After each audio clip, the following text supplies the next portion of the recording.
வந்துட்டோம். ஆனா நாங்க தூக்கின்னு வந்தாங்கன்னு தெரியக்கூடாது. நான் வெளியே வாய விடுறா சரி வாய கூட்டுறா. ஒண்ணும் பண்ண மாட்டாங்கடா.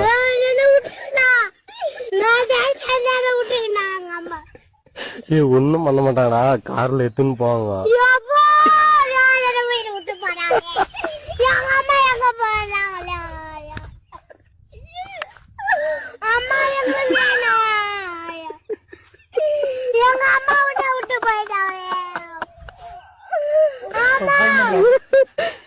அந்த பையனால கத்துறோம். கொஞ்சம் சீக்கிரம் வாங்க. நான் எங்களை